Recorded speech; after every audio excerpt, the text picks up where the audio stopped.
The year was 1979. Tehran, Iran simmered with unrest. A revolution raged, fueled by anger towards the Shah's regime and the West's influence. The streets, once vibrant and bustling, were now filled with demonstrations and uncertainty.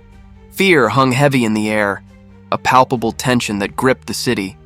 The once familiar rhythms of life were replaced by a cacophony of protest and political upheaval. Amidst this turmoil, the American embassy stood as a symbol of Western presence, a lightning rod for the brewing storm. Within its walls, diplomats and staff went about their days largely unaware of the danger that lurked just beyond the gates. They were about to be caught in a maelstrom of history, their lives irrevocably altered by the events that were about to unfold. The Iranian Revolution, fueled by a potent mix of religious fervor and anti-Western sentiment, had reached a fever pitch. Ayatollah Khomeini, a charismatic and exiled cleric, had returned from exile, his arrival igniting the flames of revolution. The Shah, once seen as an unassailable monarch, fled the country, leaving a power vacuum in his wake. On November 4th, 1979, the storm broke. A massive crowd, enraged and chanting anti-American slogans, stormed the gates of the U.S. Embassy in Tehran. The world watched in disbelief as the compound was overrun. American diplomats and staff were trapped. The eyes of the world were now fixed on Tehran, witnessing the unfolding drama of the Iranian hostage crisis. The hostages, now pawns in a high-stakes geopolitical game, were paraded before the cameras. Blindfolded and bound, they became potent symbols of American impotence. The images of their captivity broadcast around the globe fueled outrage and a sense of helplessness. The United States, once seen as invincible, was now grappling with the reality of its vulnerability.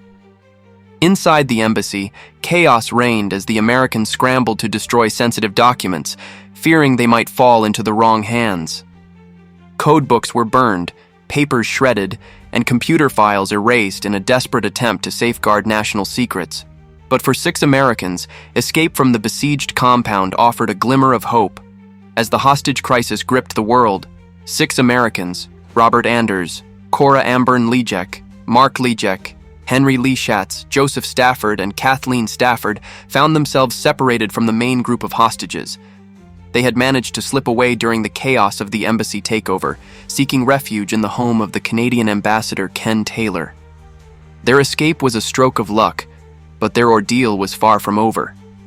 Hidden within the ambassador's residence, the 6 Americans were acutely aware of their precarious situation. They were fugitives in a foreign land surrounded by a revolution that was increasingly hostile to the West. The Canadian ambassador, Ken Taylor, and his courageous staff risked their own lives to shelter the Americans. Their actions were a testament to bravery and compassion in the face of extraordinary circumstances. A sense of urgency pervaded the Canadian residents. The escapees knew they couldn't remain hidden indefinitely. The Iranian authorities were actively searching for them, and it was only a matter of time before their luck ran out. A daring plan began to take shape, a desperate gamble for freedom that would require international cooperation and an audacious act of deception. With the fate of the 6 Americans hanging in the balance, Canada emerged as an unlikely but crucial ally. Prime Minister Joe Clark, moved by the plight of the Americans and recognizing the opportunity to play a pivotal role on the world stage, authorized a top-secret rescue mission. The operation, shrouded in secrecy and fraught with risk, would test the limits of diplomacy and courage. The Canadian government, working in close collaboration with the United States, devised an audacious plan. They would create a cover story, a Hollywood fabrication so outlandish that it might just be believable. The 6 Americans would be transformed into Canadian filmmakers, scouting locations for a fictitious science fiction movie titled Argo. The CIA, under pressure to find a way to extract the Americans, embraced the audacious plan. A specialist in exfiltration, Tony Mendez, was dispatched to Tehran, tasked with coaching the Americans and providing them with the tools and documents they would need to maintain their cover. The stakes were incredibly high, and failure was not an option. As the plan took shape, Tehran remained a city on edge. Revolutionary fervor continued to grip the streets, and suspicion of Westerners ran high. The 6 Americans confined to the ambassador's residence lived in a state of constant anxiety. Every knock at the door, every passing car could signal their anxiety. To maintain their cover, the Americans immersed themselves in their fabricated roles as filmmakers. They studied scripts, memorized lines, and practiced their backstories. The Canadian ambassador's wife, Pat Taylor, played a crucial role using her diplomatic contacts to help procure fake documents and navigate the city's bureaucracy. The tension was palpable as days turned into weeks. The Americans practiced their cover story, fearing that any slip-up could have dire consequences. The Canadians, meanwhile, worked tirelessly behind the scenes, leveraging their diplomatic network to secure exit visas and arrange safe passage out of Iran. On January 27, 1980, after weeks of meticulous planning and nail-biting tension, the escape plan was put into action. Armed with forged documents and disguised as a Canadian film crew, the 6 Americans, accompanied by Tony Mendez, made their way to Tehran's Mirabad International Airport. Their hearts pounded with a mixture of fear and exhilaration. Every step was fraught with danger. At the airport, they faced scrutiny from suspicious Iranian Revolutionary Guards. Their cover story was put to the ultimate test as they presented their fake passports and answered questions about their fictitious film project. One can only imagine the thoughts racing through their minds as they awaited their fate. After a tense standoff, the group was allowed to board a Swiss air flight bound for Zurich. As the plane lifted off the runway, they breathed a collective sigh of relief. They had escaped the clutches of the Iranian Revolution, leaving behind country in turmoil and a hostage crisis that would continue to grip the world for months to come.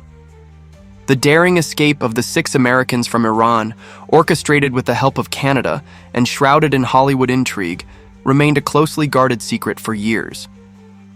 The full story of the Canadian caper was not revealed until 1997, when President Jimmy Carter declassified the mission. The story, with its blend of espionage, international intrigue, and cinematic flair, captivated the public imagination.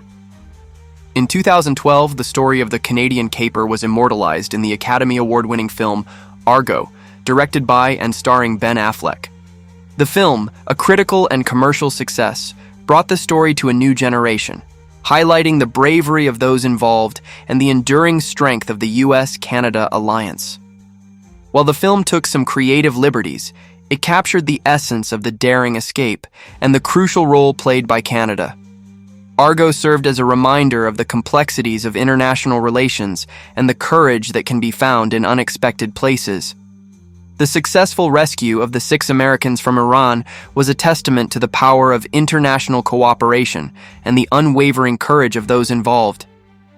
The Canadian caper, with its blend of espionage, diplomacy, and sheer audacity, became a Cold War legend. The escape had a profound impact on US-Canada relations, solidifying the bond between the two countries. Canada's actions were met with gratitude and admiration from the United States and much of the international community. The Canadian caper demonstrated the importance of diplomacy even in the most challenging of circumstances. The escape also underscored the complexities of the Cold War. The Iranian hostage crisis, unfolding against the backdrop of superpower rivalry, highlighted the volatile nature of international politics and the human cost of geopolitical maneuvering. The Canadian caper stands as a remarkable example of courage, ingenuity, and international collaboration in the face of adversity. It is a story that continues to resonate today, reminding us of the importance of diplomacy, the power of human compassion, and the enduring value of alliances. The legacy of the Canadian caper extends beyond the realm of espionage and international relations. It serves as an enduring testament to the human capacity for bravery and selflessness. The actions of the Canadians, Americans, and others involved in the rescue mission demonstrate that even in the darkest of times, hope can prevail. The Canadian caper serves as a timeless reminder that ordinary people can achieve extraordinary things when united by a common purpose and driven by a commitment to justice and human dignity.